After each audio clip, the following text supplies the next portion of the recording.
नया है युग नया जमाना, नए है पीढ़ी नया तराना। तो बोलो हल्ला बोल बुंदेले हल्ला बोल, ये है नई झांसी और उभरता बुंदेलखंड। बोलो हल्ला बोल बुंदे हल्ला बोल। तुम बोलो हल्ला बोल बुंदेले हल्ला बोल, ये है नई झांसी और उभरता बुंदेलखंड। तो बोलो हल्ला बोल बुंदेले हल्ला बोल। स्वागत है आप सभी का दोस्तों बुंदेली हल्ला बोल के एपिसोड नंबर 2 पर। मैं संकेत कंचन, आपका दोस्त बुंदेलखंडी। और अभी हाल का ही किस्सा है, जब मैं दिल्ली में था एक पैनल डिस्कशन के लिए और मैं वहां पे बैठा हुआ था और इंट्रोडक्शन का दौर शुरू हुआ। तो किसी ने बोला कि मैं दिल्ली यूनिवर्सिटी रिप्रेजेंट कर रहा हूं, तो किसी ने बोला मैं बेनेट यूनिवर्सिटी रिप्रेजेंट कर रहा हूं, तो किसी ने बोला मैं एमिटी यूनिवर्सिटी रिप्रेजेंट कर रहा हूं, तो किसी ने कहा मैं गलगोटिया यूनिवर्सिटी रिप्रेजेंट कर रहा हूं। मेरी बारी आई, मैंने भी बोला कि मैं बुंदेलखंड यूनिवर्सिटी रिप्रेजेंट कर रहा हूं। और एक सवाल कहीं से आया, ये कहाँ है? लेकिन तभी उस यूनिवर्सिटी के जो पैनल डिस्कशन में मेंबरान थे, उसमें से एक सीनियर लोग आए और उन्होंने बताया कि आप बुंदेलखंड यूनिवर्सिटी को शायद नहीं जानते होंगे, लेकिन जितने भी यहाँ फैकल्टी है वो बुंदेलखंड यूनिवर्सिटी को बहुत अच्छे से जानती है। बिकॉज बुंदेलखंड यूनिवर्सिटी आज एक वो यूनिवर्सिटी हो चुकी है जो नैक यानी कि NAAC में A++ की रेटिंग रखती है, जो कि शायद 25% यूनिवर्सिटियां पूरे देश में से रखती होंगी। एक बहुत बड़ी उपलब्धि होती है। इसके साथ साथ PM उषा योजना के अंतर्गत में मेरू यूनिवर्सिटी बुंदेलखंड यूनिवर्सिटी के रूप में स्थापित है।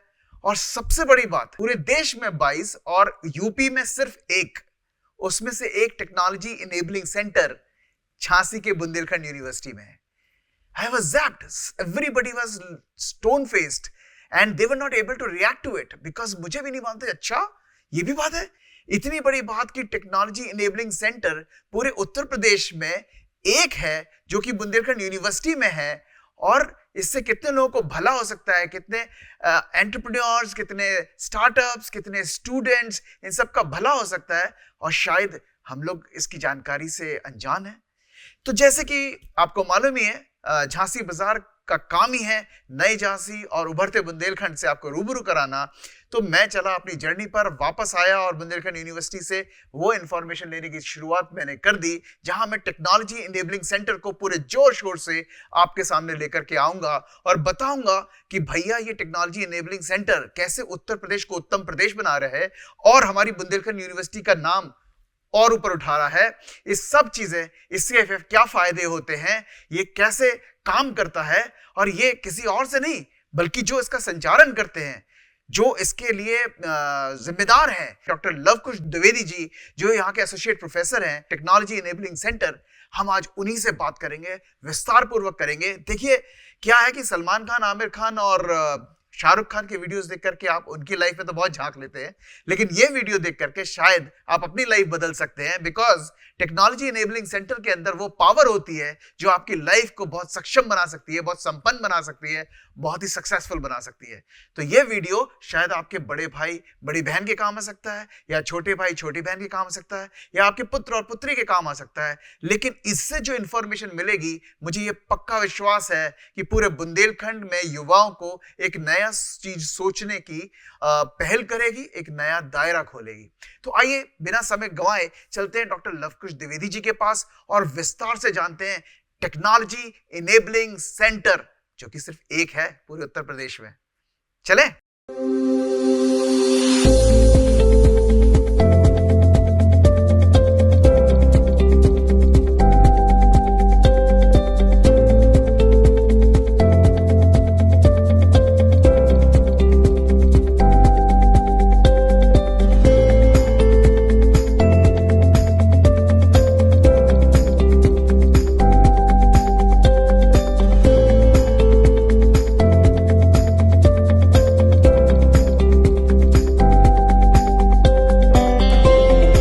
आपको बताया कि हम उनसे बात करेंगे जो TST टेक का संचालन करते हैं बुंदेलखंड यूनिवर्सिटी के अंदर। उनसे बात करने वाले आज हमारे साथ वही उपस्थित होंगे।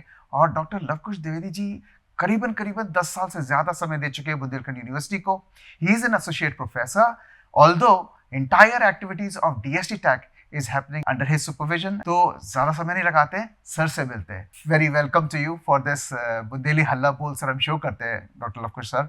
और ये शो सर इसलिए भी थोड़ा इम्पोर्टेंट है हमारे लिए कि इसमें हम ट्रांजिशन दिखाते हैं कि पहले झांसी में बुंदेलखंड यूनिवर्सिटी को अगर हम लें तो वो क्या थी, आज के वक्त में हम क्या हैं, और आज जो हमारे पास है उससे हम कल क्या देख सकते हैं. आपका बहुत बहुत धन्यवाद, आपने इस चीज़ को प्रस्ताव को माना और आप हमारे साथ हैं. तो आज विस्तार से हम सर से बात करेंगे. तो सर सबसे पहले तो मैं ये जानना चाहूँगा कि 1975 में सर बुंदेलखंड यूनिवर्सिटी बनी, उसके बाद पिछले 2-3 साल में मैं देख रहा हूँ बहुत ही अच्छी चीज़ें, कुछ उपलब्धियाँ बुंदेलखंड यूनिवर्सिटी ले रही है, जिसमें कि एक NAAC A++ की रैंकिंग है सर, बहुत एफर्ट्स वाली चीज़ होती है. इसके साथ साथ मीरू का जो अभियान हमारा चला है PM ऊषा योजना के अंतर्गत, तो उसमें हमारी बुंदेलखंड यूनिवर्सिटी आती है. और सबसे बड़ी बात होती है कि department of science and technology में टेक्नोलॉजी इनेबलिंग सेंटर.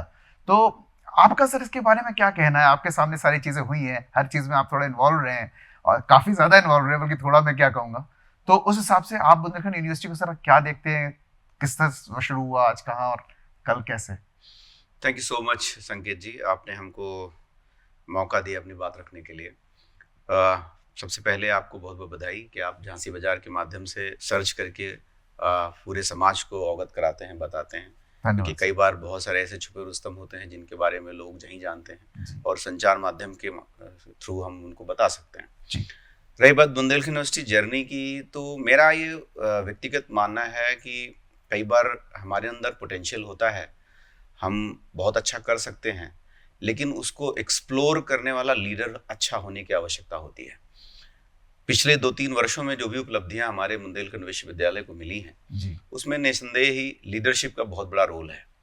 क्योंकि लीडरशिप मेरे ओपिनियन में वो है जो आपको अपने स्वयं को एक्सप्लोर करने की आज़ादी देती है और वो विश्वविद्यालय की जो भी प्रगति है उसको जन भागीदारी बना दे. बिल्कुल सर. हमारे माननीय कुलपति जी, कुलसचिव महोदय, वित्त अधिकारी महोदय और परीक्षा नियंत्रक जी, जितने भी अधिकारीगण हमारे विश्वविद्यालय के हैं, इन लोगों ने एक पॉजिटिव वाइब के साथ काम किया. बिल्कुल सर. और ये विश्वविद्यालय जैसा आपने बताया 1975 में एस्टैब्लिश्ड है और पिछले कई वर्षों में 2 दशकों से हमारा विश्वविद्यालय B या B++ ग्रेड के आसपास था. And initially, we were not expecting that we can achieve this A++. But as we were involved in the journey, because we were deeply engaged in collecting the document, retrieving the documents, and preparing them and presenting them before the NAC, धीरे धीरे हम लोगों को realise हुआ कि ये हम लोग कर सकते हैं. और ये विश्वास जो हमारे अंदर आया और जो जिसने की ये अचीवमेंट करके दिखाई, ये हमारे माननीय कुलपति जी ने हम सभी लोगों के अंदर भरा है. और उसी का परिणाम है कि हमको A++ NAC का जो कि सर्वोच्च ग्रेड है वो मिला. उसके बाद ये PM ऊषा मेरू की अगर हम बात करें, ऑब्वियसली ये A++ यूनिवर्सिटी होने के बाद का सबसे बड़ा अचीवमेंट है. और इसके तहत हम पूरे देश में जहाँ पर 26 विश्वविद्यालयों को इसके तहत चयनित किया गया है, उसमें बुंदेलखंड विश्वविद्यालय भी एक है. ये बड़े गौरव की बात है. आज 1100 से ज़्यादा विश्वविद्यालय पूरे देश में हैं, उसमें से टॉप 26 में से काउंट होना अपने विश्वविद्यालय के गौरव की बात है. जहाँ तक DST टेक्नोलॉजी इनेबलिंग सेंटर की बात है, एक्चुअली अब जो समय है वो समय सिर्फ और सिर्फ ऐसा रिसर्च करने का नहीं है जहाँ पर कि हमारी CV स्ट्रांग हो रही हो या बाय द वे हमारा साइटेशन बढ़ रहा हो. समय अब ट्रांसलेशनल रिसर्च करने का है. बहुत सही बोला. ये देखने की बात है कि हम जो भी अपना शोध या रिसर्च कार्य कर रहे हैं उससे क्या नई टेक्निक्स, क्या नई टेक्नोलॉजीज हम डेवलप कर रहे हैं और उन टेक्नोलॉजीज का लाभ समाज के लोगों को कैसे मिल रहा है. ये एक बहुत बड़ा गैप था और इस चीज़ को समझते हुए DST ने, department of science and technology, government of India की तरफ से टेक्नोलॉजी इनेबलिंग सेंटर का एक प्रपोजल किया गया और उसमें हमें जिम्मेदारी दी गई. आज पूरे देश में सिर्फ 22 ही टेक्नोलॉजी इनेबलिंग सेंटर DST के द्वारा दिए गए हैं 2 फेजेस में, और उन 22 में से पूरे प्रदेश में हम हैं. बुंदेलखंड विश्वविद्यालय उसमें एक है. और इसके तहत जो जिम्मेदारी है वो ये है कि हम किस तरह से नई नई टेक्नोलॉजीज को इस तरह से इनेबल करें कि आगे चल करके वो रेस्पेक्टिव इंडस्ट्री को ट्रांसफर हो सकें और कॉमर्शलाइज हो सकें. बहुत अच्छी बात है सर. इनफैक्ट आज की बात हम लोग आप और हम इसी पे करने वाले हैं सर, क्योंकि मुझे मालूम है इसका पूरा संचार आप करते हैं. तो सर मैं एक छोटी सी बात इस तरह से समझना चाहूँगा लेमैन वर्ड्स में कि ये टेक्नोलॉजी इनेबलिंग सेंटर है क्या और कितना ज़रूरी है सर, ये बेसिकली है क्या. और क्योंकि हम लोग सब जानते हैं रिसर्च हुआ करती थी, जैसे कि आपने भी बोला, वो रिसर्च का आउटकम को कैसे इनेबल करके स्टूडेंट की लाइफ, एक एंटरप्रेन्योर की लाइफ, एक स्टार्टअप की लाइफ, एमएसएमईज के में कैसे प्रभाव डालती है, इस पे सर थोड़ा बताइए कि क्या, किस तरह से वर्किंग करता है ये टीईसी। एक्चुअली जैसे मैंने बताया, टेक्नोलॉजी इनेबलिंग सेंटर जैसा नाम बता रहा है, पहले क्या होता था कि जैसे हम कोई रिसर्च किया, हमने कोई टेक्निक डेवलप की, लेकिन वो टेक्निक या तो हमारे लैब तक रह जाती थी जी या थोड़ा सा लेवल आगे बढ़ करके वो वहीं खत्म हो जाती थी। जी जी बहुत सारी टेक्निक्स लैब के आगे फील्ड तक गई ही नहीं, लैंड तक गई नहीं। तो अब जो कॉन्सेप्ट है कि लैब से लैंड तक कैसे टेक्निक से टेक्नोलॉजीज को ले जाया जाए, यूजुअली आपने सुना होगा टेक्नोलॉजी रेडनेस लेवल्स होते हैं। जी हाँ, जरूर। जब कभी भी कोई टेक्नोलॉजी डेवलप की जाती है तो उसमें उसके 0 से लेकर के 9 तक के TRL हैं। करेक्ट। और उसमें कई ये भी देखा जाता है कि सबसे पहले हमारे दिमाग में कोई आइडिया आया, हमने उसको पेपर पे उतारा, फॉर्मुलेट किया, प्रूफ ऑफ कॉन्सेप्ट बनाई, प्रोटोटाइप बनाया, फिर उसको लैब में टेस्ट किया, फील्ड में टेस्ट किया, फिर हमने उसमें और इनकॉर्पोरेट किए चेंजेस, और इस तरह से हमने उसको एक मार्केट रेडी प्रोडक्ट के तौर पे बनाया। फिर हमने उसको रिस्पेक्टिव इंडस्ट्री को ट्रांसफर किया, और फिर इंडस्ट्री ने जब उसको ले लिया तो उसका कमर्शलाइजेशन हुआ। इस दौरान हम पेटेंटिंग भी कराते हैं ताकि हमारा जो आइडिया है, हमारा जो प्रोडक्ट है, वो हमारे पास हमारा सुरक्षित रहे। तो एक्चुअली इस पूरी जर्नी में सपोर्ट करने के लिए ही टेक्नोलॉजी इनेबलिंग सेंटर का स्थापना की गई। अब रही बात, ये टेक्नोलॉजी इनेबलिंग सेंटर सिर्फ बुंदेलखंड विश्वविद्यालय के लोगों द्वारा किया जा रहा शोध उसको इनेबल करने के लिए मात्र नहीं है। जैसे कि हमने बताया, टेक्नोलॉजी इनेबलिंग सेंटर पूरे प्रदेश में सरकारी विश्वविद्यालयों में सिर्फ बुंदेलखंड विश्वविद्यालय के पास है। तो इसका मतलब ये है कि हम झांसी ही नहीं, झांसी के आसपास के जितने भी संस्थान हैं जहां पर के लोग कार्य कर रहे हैं, बुद्धिजीवी वर्ग कार्य कर रहे हैं, और समाज के विभिन्न तबके के जुड़े हुए लोग, स्पेशली अगर हम एमएसएमई की बात करें, स्टार्टअप्स की बात करें, एंटरप्रेन्योर्स की बात करें, वो लोग जो नया टेक्नोलॉजीज डेवलप कर रहे हैं उसको किस तरह से हम लैब सपोर्ट के माध्यम से, फाइनेंशियल सपोर्ट के माध्यम से, या मेंटोरिंग करके, नेटवर्किंग के माध्यम से हम किस तरह से उनको इनेबल कर सकते हैं, जिससे कि वो टेक्नोलॉजी अपने TRL लेवल को अपग्रेड करते हुए फाइनली रेस्पेक्टिव इंडस्ट्री को ट्रांसफर हो सके और कमर्शलाइज हो सके। इसमें पेटेंटिंग के लिए भी हम लोग मदद करते हैं।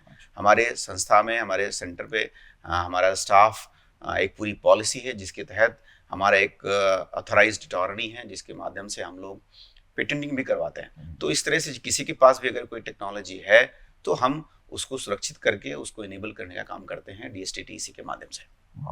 Thank you so much sir for this information.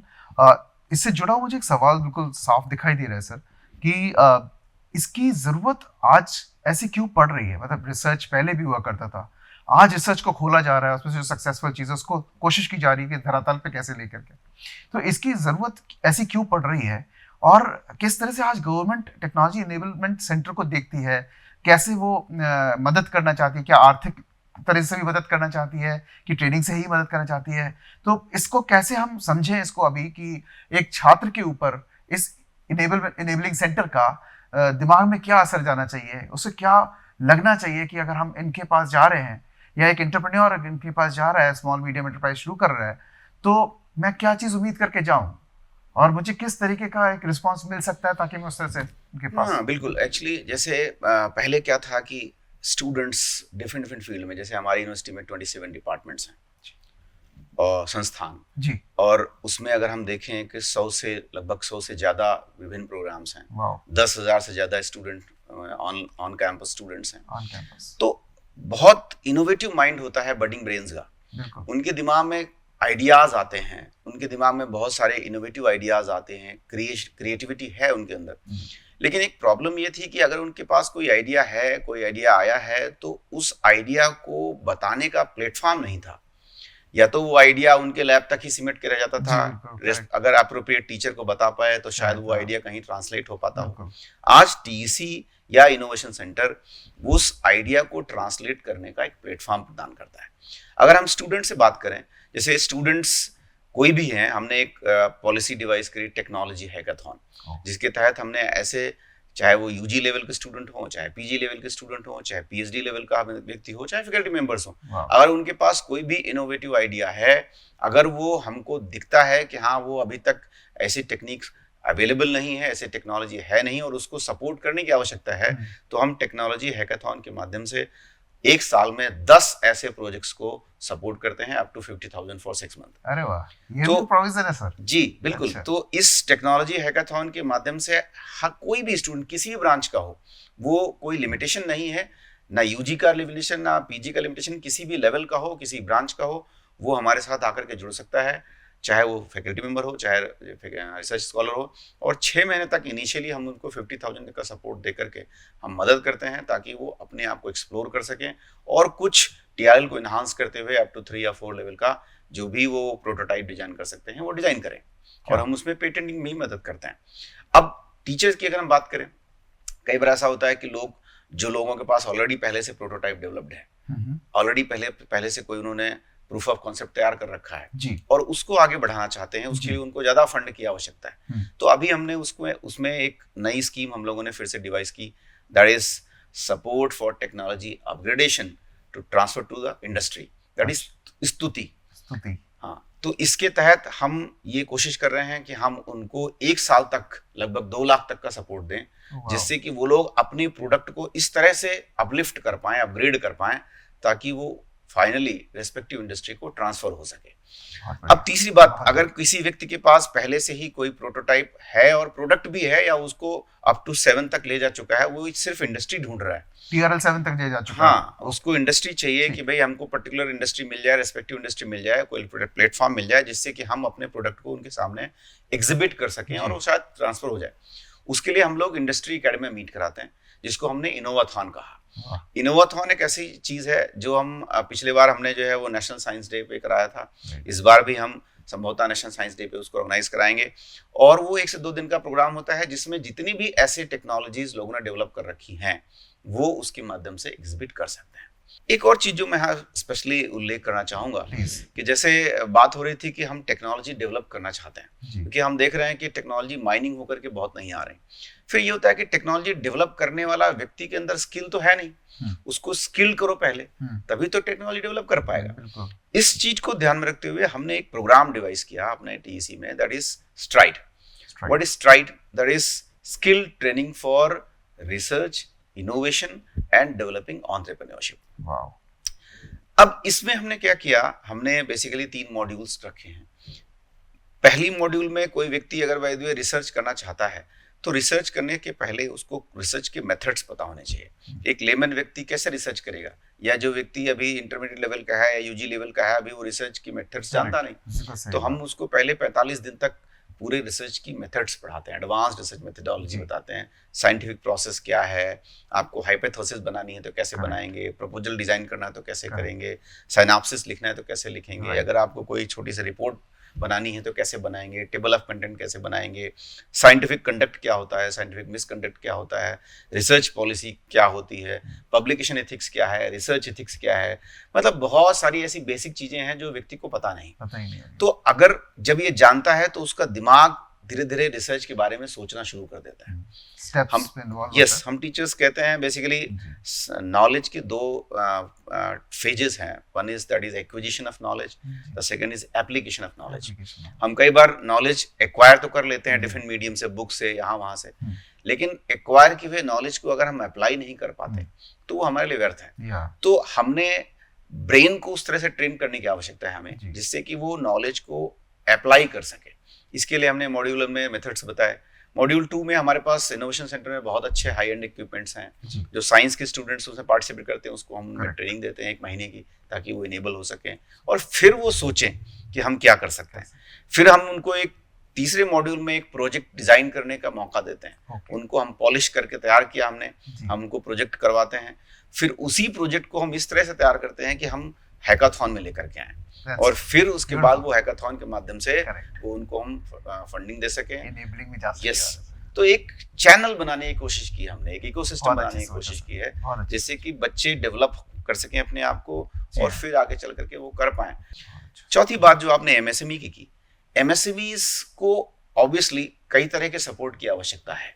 जैसे अभी वो अपना मार्केट क्रिएट कर रहे हैं, स्मॉल स्केल पे हैं, उनको बहुत सारे चैलेंजेस होते हैं। अभी हमने लगभग 30 एमएसएमईज को, झांसी के आसपास के एमएसएमईज के साथ संपर्क किया, उनके साथ बातचीत करी, उनकी समस्याओं को जानने की कोशिश करी, प्रॉब्लम आइडेंटिफाई करने की कोशिश की। तो बहुत सारे एमएसएमईज ने हमें बताया कि हमारे पास डिजिटल प्लेटफॉर्म नहीं है जिससे कि हम अपने आप को आगे जो है हमारी डेप्थ ऑफ रीच बढ़े, हम समाज के उस लोगों तक पहुंचे जहां तक कि हमारा प्रोडक्ट पहुंचना चाहिए।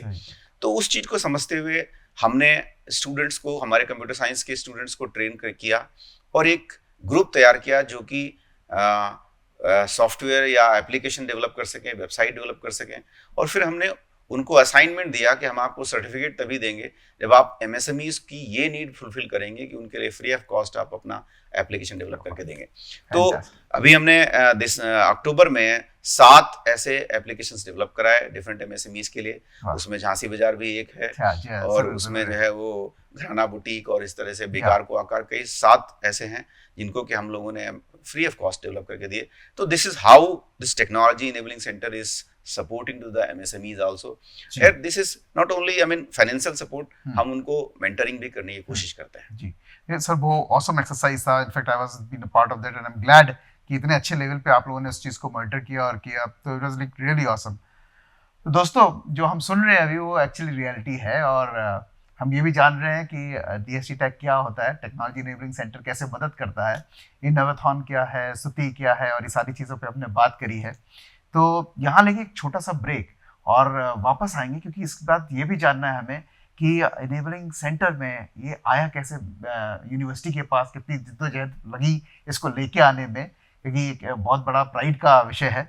और दूसरा ये भी जानेंगे कि आगे हम इसको कैसे प्रमोट कर रहे हैं, बुंदेलखंड यूनिवर्सिटी इसको कैसे जन जन तक पहुँचा रहे हैं। और चूँकि जैसे कि सर ने बोला कि स्टेट में ये एक ही है, तो जिम्मेदारी का एहसास ज़्यादा ही है कुछ हमारे ऊपर भी, तो वो प्लान भी सुनेंगे सर से। तो कहीं जाइएगा मत, लौट के आइए और बात करते हैं आगे।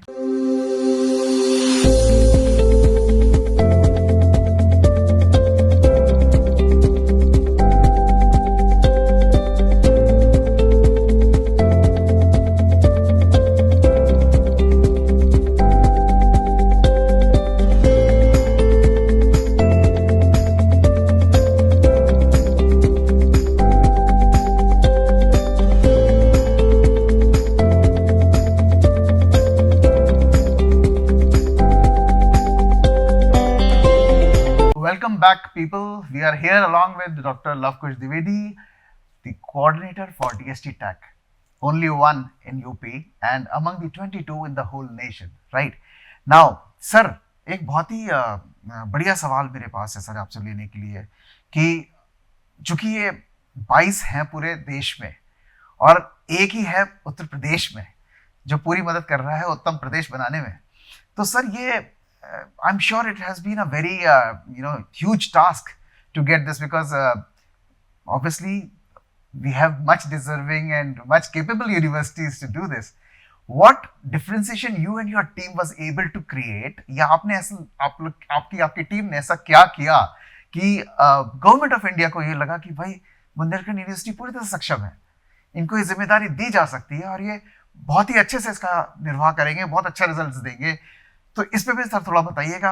और एक चीज़ और बताइएगा कि सर ये जो इतना अच्छा इनिशिएटिव है टेक्नोलॉजी इनेबलिंग सेंटर, ये क्या it will now go on और it has a certain time period attached to it, and if it has a time period attached to it, अगर ये कोई समय में सीमित है तो हम आगे क्या सोचें सर? मतलब ये तो एक अच्छी चीज़ आई और फिर चलेगी तो बड़ा बुरा भी लगेगा, तो उसके बारे में क्या कहना चाहिए? Sure, thank you. शुरुआत में माननीय कुलपति जी जो हमारे विश्वविद्यालय के प्रोफेसर मुकेश पांडे जी, जब उनका पहला कार्यकाल में उन्होंने ज्वाइन किया, आई थिंक मुझे याद है जस्ट 1 या 2 महीने बाद ही DST की तरफ से ये call I. I don't know, मतलब सर को कहीं से पता चला होगा हमारे बारे में, तो सर ने स्पेशली हमको बुला के बोला कि भाई इस प्रपोजल को हमें भरना है, बिकॉज ये सिर्फ इंडिविजुअल की परफॉर्मेंस तक सीमित वाला प्रोजेक्ट नहीं था जी। ये ऐसा प्रोजेक्ट था जिसमें हमको अपनी पूरी यूनिवर्सिटी को रिप्रेजेंट करना था, वहाँ पे अपनी पूरी यूनिवर्सिटी का स्ट्रेंथ बताना था। और वो स्ट्रेंथ इस सेंस में कि यूनिवर्सिटी में अब तक का क्या रिसर्च है, कैसे कितने लोग एक्टिव हैं जी। और वो पूरा विद एविडेंस देना था। तो preparing A proposal obviously it was huge task. तो हम लोगों ने उसको मिलकर के पूरा टीम बनाया, हर डिपार्टमेंट से एक व्यक्ति को जोड़ा जो केपेबल व्यक्ति थे, सभी लोगों को जोड़ते हुए एक टीम बनाई और फिर उन टीम के साथ बैठ करके लगभग 1 महीने का कई सारे विभिन्न संस्थानों से MOU किए, जो हमारे आसपास के संस्थान हैं, MOU करके उनको विश्वास में लिया कि हम लोग मिल करके ये नेटवर्किंग करके ये प्रोजेक्ट लाएंगे।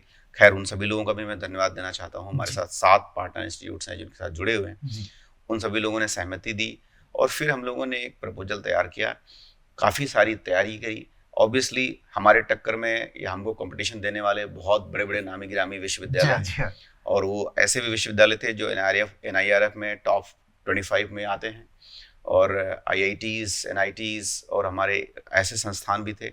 लेकिन वहाँ पर जो हम लोगों ने मेरे पर्सनल ओपिनियन में जो हमने डिफरेंस महसूस किया वो ये कि प्रेजेंटेशन के दौरान विश्वविद्यालय के माननीय कुलपति जी स्वयं उपस्थित थे।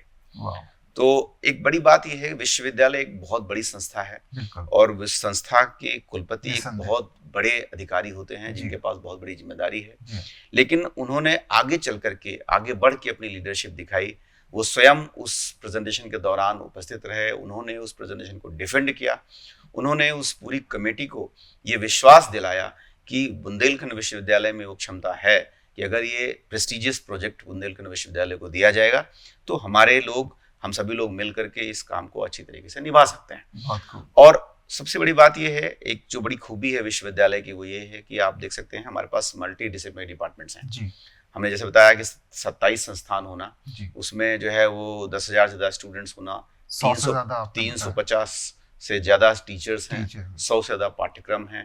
ये सब ऐसी चीजें हैं जो बहुत विविधताएं लाती हैं।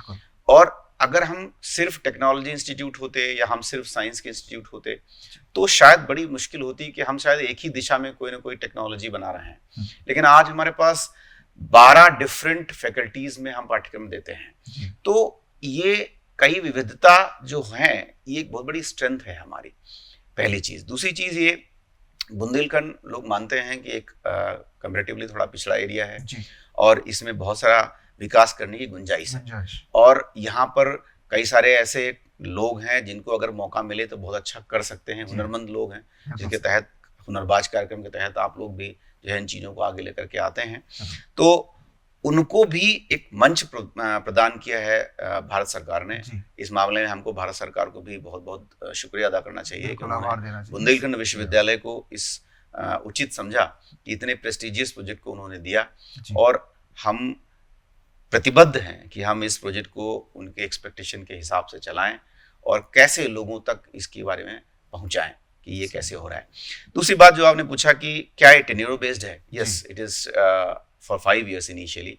लेकिन ये ड्यूरिंग द प्रेजेंटेशन ही हमारा डिस्कशन गवर्नमेंट ऑफ इंडिया के लोगों के साथ हुआ था कि 5 साल बाद ये सेंटर बंद नहीं होना है, इसकी अपनी सेल्फ सस्टेनेबिलिटी होनी चाहिए। और चूंकि टेक्नोलॉजी इनेबलिंग सेंटर का जो इकोसिस्टम हम डेवलप कर रहे हैं, ये किस तरह से टेक्नोलॉजी को इनेबल करें कि वो टेक्नोलॉजी ट्रांसफर हो, कमर्शलाइज हो, वो इकोसिस्टम कोई सर्टेन टाइम के लिए ही रहना जरूरी नहीं है, बल्कि वो तो सदैव होना जरूरी है। और इसके लिए हम कुछ ऐसा मैकेनिज्म बना रहे हैं जिससे कि 5 साल बाद भी ये टेक्नोलॉजी इनेबलिंग सेंटर विश्वविद्यालय में स्थापित रहे और सेल्फ सस्टेनेबल मॉडल पे चले। विश्वविद्यालय से उसे कुछ लेना ना पड़े, विश्वविद्यालय की तरफ से सिर्फ वो एक संस्था के रूप में यहाँ पर एस्टैब्लिश्ड रहे और वो स्वयं अपने आप में चीजों को जो है वो सक्षम बने, क्योंकि नाम ही उसका इनेबल सेंटर है। सो वो इस तरह से लोगों को मदद करता रहे। आई थिंक सर इसकी बहुत जरूरत पड़ेगी और आई एम श्योर आपके अंदर वो है जो आप इसको करवा भी लेंगे। तो हम सबका सर आपकी तरफ निगाहें हैं कि आपको ये बहुत अच्छा करना ही है। सर एक जो अपने आप एक जनरल क्वेश्चन आता है उठ करके वो ये है कि आप अभी तक शायद 2 साल हमने इसको करा है, तो how do you feel the results are? मतलब I'm sure you have taken certain steps in terms of 2 years में क्या क्या किया. How do you think the city is responding to it? How do you think MSMEs are responding to it? आपका कैसा experience रहा है कि लोगों को कितनी सफलता मिली है, किस किस चीज़ों में आपको सेटिस्फेक्शन मिला कि भाई हमने कुछ किया है जिससे लोगों के बिजनेसेस में आसानी हुई है या किसी को जॉब ढूंढने में आसानी हुई है किसी भी तरीके से। तो इस पे एक थोड़ा सा बताएं सर। और फिर ये भी हम थोड़ा सा जानना चाहेंगे कि आप सोसाइटी और एंटरप्रेन्योर्स के लिए आप इसको किस तरीके से देखते हैं, आपका नज़रिया क्या है, ताकि एंटरप्रेन्योर्स जो देख रहे हैं इसको वीडियो को, तो obviously they are started thinking in the line what you have in your mind. नहीं, जैसा कि आपने पहला क्वेश्चन आपने पूछा अचीवमेंट्स जो हमारे रहे हैं कि बेसिकली हमको जब ये दिया गया था जिम्मेदारी, तो कहा गया था कि हमें टेक्नोलॉजी की माइनिंग करनी है। माइनिंग का मतलब ये है कि अगर पहले से ही किसी ने कुछ डेवलप करके रखा है जी, तो उसको हम लेकर के आए, उसको प्लेटफॉर्म दें और उस चीज़ को आगे प्रोसीड करें, उसको हम TRL लेवल इन्हांस करने में मदद करें। इस काम में जो हम सर्वे किया करने लगे, टेक्नोलॉजी माइनिंग के लिए हमने पूरी टीम बनाई। हमारे पास हर काम को करने के लिए हमने पूरा एक यूनिट है, हमारी प्रोजेक्ट मैनेजमेंट यूनिट है, ट्रेनिंग मैनेजमेंट यूनिट है, सर्वे यूनिट है। तो हमने महसूस किया कि माइनिंग से हमको बहुत कुछ निकल के आ नहीं रहा है। मतलब लोग पता नहीं थोड़ा रिलेक्टेंट हैं, अपनी चीज़ें दे नहीं रहे हैं, या बाय द वे हमको हमारे प्लेटफॉर्म तक चीज़ें पहुंच नहीं पा रही हैं। लोग जिस तरह से हम एक्सपेक्ट कर रहे थे नहीं आ रही थी। तो ये एक चीज़ को महसूस, एक चैलेंज आया हमारे सामने। इसको महसूस करते हुए हमने पाया कि शायद अगर हम माइनिंग के भरोसे बैठेंगे तो बहुत ज़्यादा टेक्नोलॉजीज हम नहीं ले पाएंगे। फिर हमने डेवलपिंग की तरफ ध्यान दिया कि हमको स्वयं पहले टेक्नोलॉजीज डेवलप करने का कोई मैकेनिज्म डिवाइस करना चाहिए। तो जो मैंने आपको बताया, इनोवाथॉन हो, चाहे टेक्नोलॉजी हैकाथॉन हो, चाहे स्तुति हो, ये बेसिकली वो मैकेनिज्म्स हैं जो टेक्नोलॉजी डेवलपमेंट को प्रमोट कर रही हैं कि आप डेवलप भी करिए, प्लस डेवलप करने के साथ साथ उसको आप इनेबल भी कराइए। तो इसके तहत हम अगर देखें तो लोगों में विश्वास जगाने में थोड़ा सा अभी हमको एफर्ट डालना पड़ रहा है। रही बात हमें स्टार्टअप्स और एंटरप्रेन्योर्स के लिए, ऑब्वियसली उनके लिए कई सारे जो है वो अपॉर्चुनिटीज़, चाहे वो इनोवाथॉन के माध्यम से हो। हम तो सारे स्टार्टअप्स जो हमारे बुंदेलखंड विश्वविद्यालय में रजिस्टर्ड हैं या और कहीं भी रजिस्टर्ड हैं, वो हमारे इनोवाथॉन या हमारे टेक्नोलॉजी हैकाथॉन के माध्यम से अपने काम को पिच कर सकते हैं और वहाँ से वो मदद दे सकते हैं। The field is open. अभी तक हम 2 टेक्नोलॉजी हैकाथॉन सक्सेसफुली कंप्लीट कर चुके हैं, जिसमें से हमने उनको फंड भी कर दिया 10 प्रोजेक्ट। तीसरा भी कंप्लीट हो चुका है, जिसमें हम ऑलरेडी 5 प्रोजेक्ट दे चुके हैं। And you will be happy to know कि तीसरे वाले में हमारे पास कई सारे स्टार्टअप्स हैं जो उनको कि हमने फंड किया है। और MSMEs को ऑलरेडी हम सपोर्ट कर ही चुके हैं, हमने आपको बताया, और भी हम लगातार उनके संपर्क में हैं और भी ज़्यादा MSMEs को कांटेक्ट कर रहे हैं।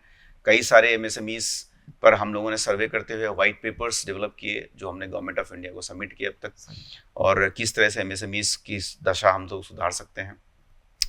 रही बात समाज को कैसे दे सकते हैं, अभी हमने देखा कि बुंदेलखंड क्षेत्र में बेसिकली फार्मर्स का एम्पावरमेंट की बहुत आवश्यकता है। यहाँ पर बहुत सारे ऐसे लोग हैं, बहुत सारी पॉपुलेशन है जो खेती किसानी पर डिपेंडेंट है। बिल्कुल सर। फार्मर्स हैं, उनके पास ज़मीनें हैं, लेकिन क्यों श्योर इनकम ना होने की वजह से वो कई बार छोटी सी मंथली सैलरी के लालच में शहर की तरफ भाग जाते हैं। एक माइग्रेशन हो रहा है, उसको रोकने के लिए कैसे किया जाए, कुछ ऑल्टरनेटिव कैश क्रॉपिंग की आवश्यकता है, कुछ उनको ट्रेनिंग देने की आवश्यकता है। इसको ध्यान में रखते हुए हमने एक मशरूम कल्टीवेशन पे ट्रेनिंग कराई। मशरूम कल्टीवेशन में हमने 50 डिफरेंट यंग एंटरप्रेन्योर्स और फार्मर्स को, विमेन जो घर में हाउस वाइफ्स हैं, उनको मिलाते हुए 50 लोगों का समूह बनाया और उन लोगों को हमने 1 सप्ताह की ट्रेनिंग दी कि मशरूम को कैसे कल्टीवेट किया जाए।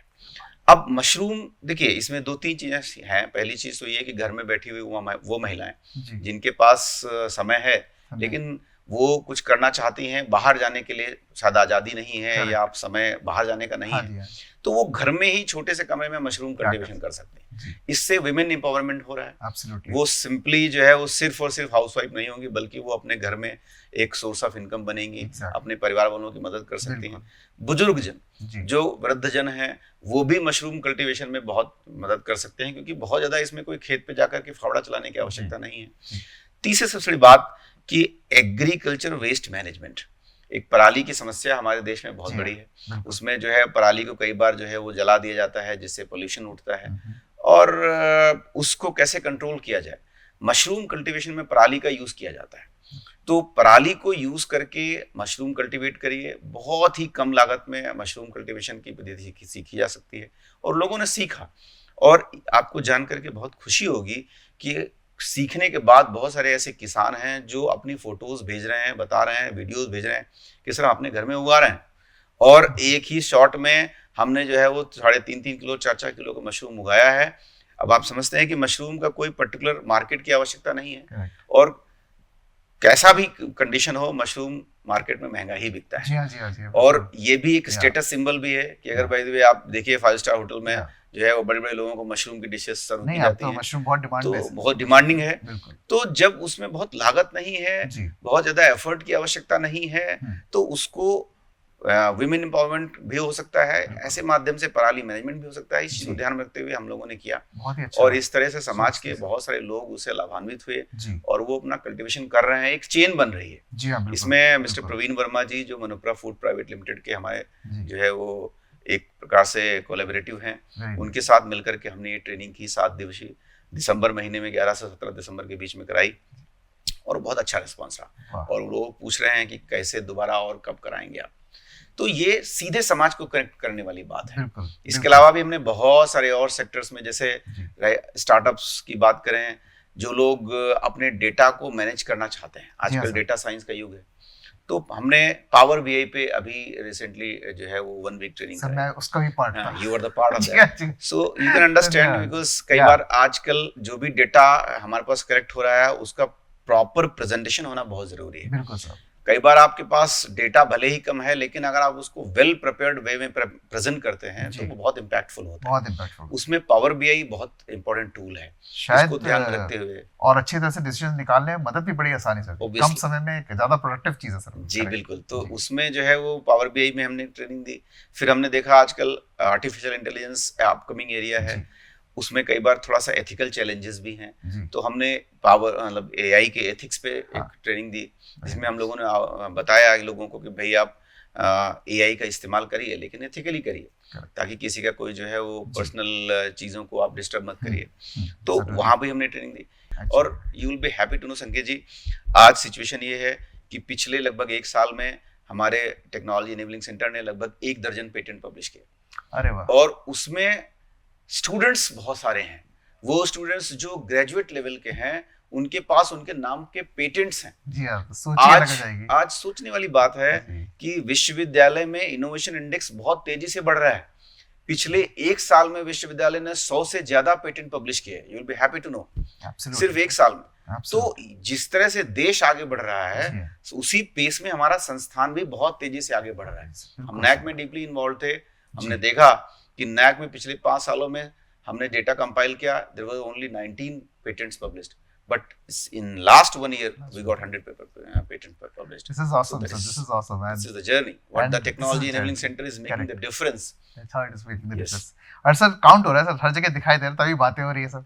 But thank you so much sir, आपने बहुत सरल शब्दों में पूरे टेक्नोलॉजी इनेबलिंग सेंटर क्या होता है, किस तरह से वैल्यू प्रोवाइड कर रहा है, क्या सिग्निफिकेंस है यूनिवर्सिटी के लिए, झांसी डिस्ट्रिक्ट के लिए, स्टेट के लिए, और कैसे जिसे कहते हैं ना इनेबलर्स के पास तक पहुंचना है ताकि वो उसका फायदा उठा सकें और उसको कहीं ना कहीं अपने बिजनेस में जोड़ सकें, कहीं ना कहीं अपनी प्रोडक्टिविटी बढ़ा सकें। ये सारी चीज़ें आपने बताई, इसके लिए आपका बहुत बहुत धन्यवाद, आपने समय दिया। और हम आपको सर सारी शुभकामनाएं दे सकते हैं, क्योंकि हम चाहते हैं कि ये इनेबलिंग सेंटर चले sir. It should not be 5 years, हम नहीं चाहते ना, नहीं चाहते, तो हम नहीं चाहते सर ये 5 years तक हो। It should continue. I mean I am sure there are plans which you and your team would be working up on, and we only can pray for your success in that direction. But thank you so much sir, मैं इतना ही कहना चाहूँगा। बहुत अच्छा लगा आपसे बात करके और आपने बहुत अच्छी सारी information the sir. Thank you so much संकेत जी। मैं इस पर्टिकुलरली आपको फिर से कॉन्ग्रेचुलेट करना चाहूँगा कि आप झांसी बाजार के माध्यम से जो झांसी के विभिन्न अमूल्य रत्न हैं या जो विभिन्न कार्यक्रम आप चलाते हैं, हल्ला बोल, जी। बुंदेली जो अमूल्य रत्न है उनको सामने लेकर के आते हैं। जी। 2 बातें आमने सामने से आमने करते हैं सामने हम। कई सारे जी। प्रोग्राम्स आप जी। कर रहे हैं, और सबसे बड़ी बात यह है कि ये एक ऐसा प्लेटफॉर्म आप दे रहे हैं जहाँ पर कि आप जेम्स को ढूंढ करके ला रहे हैं। और कई बार एक सही प्लेटफॉर्म अगर किसी को दिया जाए, जैसे ये भी माना जाता है कि ज्ञान लोगों के पास है, एक्वायर किया है, लेकिन कई बार अगर ज्ञान को सही अवसर ना मिले, अपॉर्चुनिटी ना मिले, तो वो ट्रांसलेट नहीं हो पाता। तो अपॉर्चुनिटी देने वाला व्यक्ति बहुत ही इम्पोर्टेंट व्यक्ति होता है, जो हमको सही अवसर प्रदान करता है। और मैं आपको फिर से बहुत बहुत शुभकामनाएं दूंगा कि आप कम से कम ऐसे जिम्स को ढूंढ करके एक अपने प्लेटफॉर्म के माध्यम से अवसर देते हैं कि वो अपनी बात लोगों के सामने रख सकें, जिससे कि लोग जान पाएं कि झांसी में कैसे कैसे हीरे हमारे पास हैं। बिल्कुल So sir. thank you so much for giving me this opportunity, and wishing you very best of luck. Thank you so much, sir, for giving these kind words to us. It motivates us. जब आप लोग ये सब बोलते हैं तो और कुछ अच्छा करने को मन करता है। और इसी प्रॉमिस के साथ नेक्स्ट एपिसोड में कुछ नई चीज लेके आएंगे, नई झांसी और उभरते बुंदेलखंड के लिए। नमस्कार। नया है युग नया जमाना, नए है पीढ़ी नया तराना, तो बोलो हल्ला बोल बुंदेले हल्ला बोल, ये है नई झांसी और उभरता बुंदेलखंड। बोलो हल्ला बोल बुंदे हल्ला बोल, तुम बोलो हल्ला बोल बुंदेले हल्ला बोल, ये है नई झांसी और उभरता बुंदेलखंड।